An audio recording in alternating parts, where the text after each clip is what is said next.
डिस्कळ येथे भीषण दुचाकी अपघात, तरुण चालकाचा मृत्यू, दोघे जखमी. रोहित विठ्ठल चव्हाण असं मृताचं नाव असून गावात हळहळ व्यक्त होते.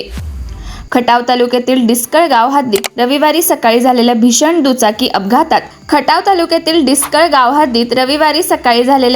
दुचाकी अपघातात एका 23 वर्षीय तरुणाचा मृत्यू झाला असून 2 जण जखमी झाले आहेत. या प्रकरणी पुसेगाव पोलीस ठाण्यात गुन्हा दाखल करण्यात आला आहे. पोलिसांनी दिलेल्या माहितीनुसार दिनांक 31 मे 2026 रोजी सकाळी सुमारे 8 वाजण्याच्या सुमारास पुसेगाव फलटण मार्गावरील डिस्कळ येथील नवीन एसटी स्टँड समोर हा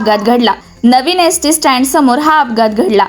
चिंचणी येथील लहू किसन पवार वय 65 हे त्यांच्या बजाज डिस्कवर MH11 BF 8117 दुचाकीवरून सुरेश शिवाजी भोसले वय 42 यांना घेऊन डिस्कळकडे जात होते.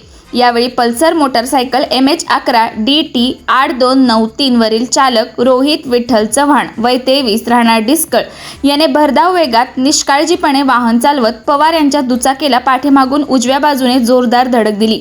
या धडकेत लहू पवार आणि सुरेश भोसले हे जखमी झाले.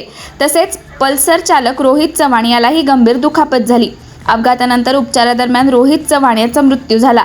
या घटनेमुळे परिसरात हळहळ व्यक्त होत आहे. संबंधित चालकाच्या निष्काळजी वाहन चालकामुळे हा अपघात झाल्याची फिर्याद अमोल लहू पवार यांनी दिली आहे.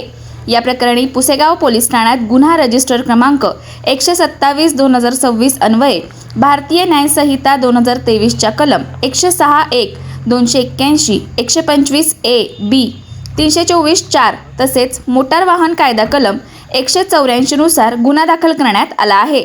सदर घटनेचा पुढील तपास पोलीस हवालदार कदम करीत आहेत. न्यूज साठी संदीप जठार, गोंदवले.